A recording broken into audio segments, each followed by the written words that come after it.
লঙ্গি খুলে আমার সাথে খুব থাকার জন্য রাজরি করে। যখন দেখলাম যে আমার সাথে থাকার জন্য আগ্রহ করতেছে, তখন আমি ওর ওইটা হাত দিয়ে ধরে টান মেরে কেটে ফেলাই দিই। আপন ভাতিজার সাথে দীর্ঘদিন ধরে পরক্রিয়া চলছিল দুই সন্তানের এই জননীর।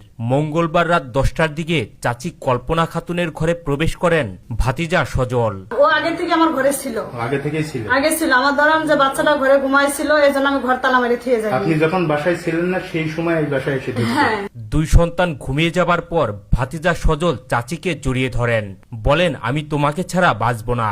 ঘরে ঢুকলে আমি ঘরে ঢুকে মনে করেন দরজা আটকে দিছি, আটকে দিয়ে বাচ্চাদের নিয়ে শুয়ে পড়ি। শুয়ে পড়ে ঘুমাবো, সেই টাইমে ও আমার পায়ের কাছে এসে জড়াজড়ি করে।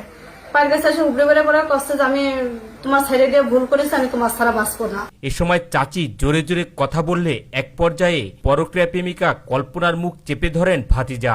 এ সময় চাচি ভাতিজাকে লোকজন জড়ো করার ভয় দেখান। তারপরে শোন আমি জোরে জোরে কথা বললো, আমার মুখটা চাপে ধরে। তখন আমি ওর চাপা দেখে আমি খুব ভয় পাই। মুখটা চাপে থেকে ধরলে তখন আমি ওর বলি যে আমি লোকজন ডাকবো, তুমি এখান থেকে চলে যাও। পর বলতেছে যে না, তুমি এরকমটা করতে পারো না, আমি জানি তুমি এরকম জীবনও করবা না। আমি কইছি এর আগে করি নাই, কিন্তু এখন ঠিকই করবো। আমি ভালো যদি বাঁচতো তো আমার থেকে চলে গেলে, আমার পাওয়ার সুযোগ তো তুমি পাইছিলে। এই ধরনের কথা বলে তখন আমার বাচ্চা যখন নড়ে ওঠে, তারপর আমি ওই ঘরে চলে যাই। এক পর্যায়ে ভাতিজা সজল লুঙ্গি খুলে ফেলেন। এরপর চাচির সাথে শারীরিক সম্পর্কে মিলিত হবার জন্য জড়াজড়ি শুরু করেন। এক পর্যায়ে ভাতিজার জড়াজড়িতে শারীরিক সম্পর্কে মিলিত হতে রাজি হন চাচি।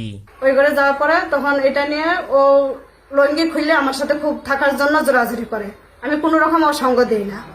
না দেওয়ার পরে যখন দেখলাম যে আমি ওর সাথে আর পারতেছি না, আমার শরীরে কুল আসছে না, তখন আমি তার সাথে নত হয়ে আমি তার বোঝাই যে ঠিক আছে, তুমি যদি আমার ভালোবাসো তাহলে এখানে বসো, আমি তোমার সাথে কথা বলবো, তুমি যদি আমার কথা মতো শোনো তাহলে আমি তোমার সাথে থাকবো, নাহলে থাকতাম না। এ সময় কৌশলে চাচি ঘরের লাইট নিভিয়ে দেন।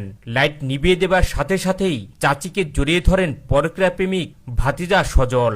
বসার পরে শোন আমি কাছে কি আমার খুব টায়ার্ড লাগতেছে, তুমি নিরিবিরি বসো, আমি আমার রেস্ট নিতে দাও। তারপর ও ওখানে বসলো। বসার পরে সে নিরিবিলি আমার মুখের দিকে তাকায় থাকলে আমি লাইট নিভাই দিই। নিবানের পদ্ধতি শোন আমার জড়াই ধরে। এক পর্যায়ে শারীরিক সম্পর্কে মিলিত হবার সময় কৌশলে ভাতিজার গোপনাঙ্গে বুটি দিয়ে কোপ দেন চাচি।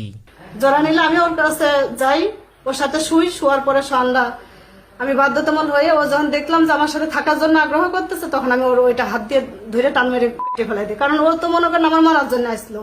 যেভাবে আমার মুখটুক ঠাইসা ধরেছিল, আমার জড়াজড়ি করতেছিল, আমার এখানে মেরে ফেলাই দিলে আমার ঠিকানার মতো কেউ নাই। পরিবার ও এলাকাবাসী সূত্রে জানা যায় আপন চাচি কল্পনা খাতুনের সঙ্গে দীর্ঘদিন ধরে পরক্রিয়া সম্পর্ক চলছিল সাবেক ছাত্রলীগ নেতা সজলের। বিষয়টি জানাজানি হওয়ায় গত বছরের নভেম্বর মাসে স্ত্রীকে ডিভোর্স দেন এই গৃহবধূর স্বামী।